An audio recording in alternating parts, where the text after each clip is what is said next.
Сразу хизвитохпы, скушевежа сыртап. Телефон абазала и чуажей. Абаза душа и майрат. Уже стушта, же спушта.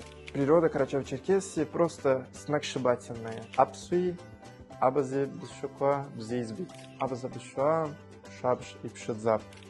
Аллах шузерасхат. Меня зовут Виток Яныч Карос, мне 20 лет. Я увлекаюсь с учением различных языков.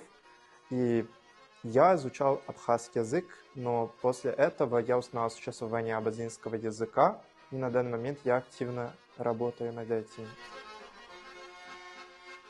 Первым иностранным языком, который я выучил, был английский. Затем я начал изучать русский язык. С этого момента у меня начал развиваться интерес к различным языкам, и я понял, насколько увлекательно открывать для себя культуры через язык.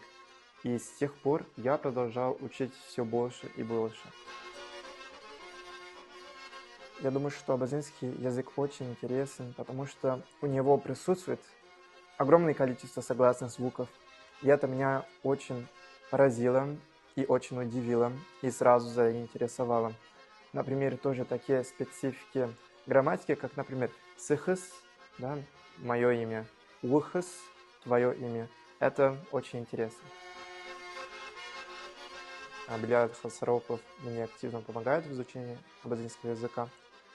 Конечно, я хочу дальше углубить свои знания об этом языке, потому что язык просто мне очень нравится.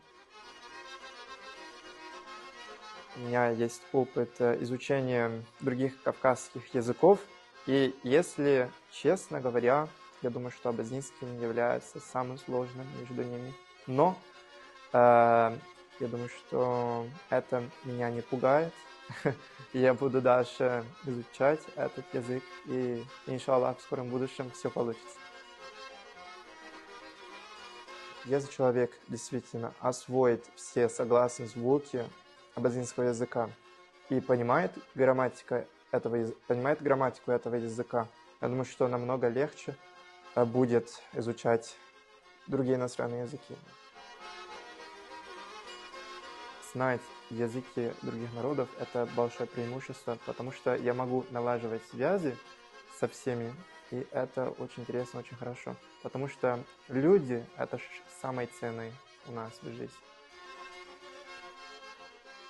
Я сам изучаю языки, используя искусственный интеллект. Я считаю, что присутствие абазинского языка в инструментах искусственного интеллекта имеет огромное значение. Если абазинский язык присутствовал в этих инструментах, было бы намного легче разным людям выучить язык, поддерживать коммуникацию на абазинском языке, сохранить язык. Я знаю, например, Мухит Керим, да? Я думаю, что он очень интересный и важный автор. Я уже как-то прочитал некоторые произведения. Честно говоря, я был в Домбае и никогда в моей жизни такого не видел, потому что в Бразилии у нас таких пейзажей нет. И вот обязательно в скором будущем хочу сюда возвращаться. Я приеду в Москву, хочу посещать некоторые другие российские города. Наверное, тоже поеду в сторону Европы, но обязательно хочу сюда возвращаться. Всем россиянам всегда добро пожаловать в Бразилию. Жду вас.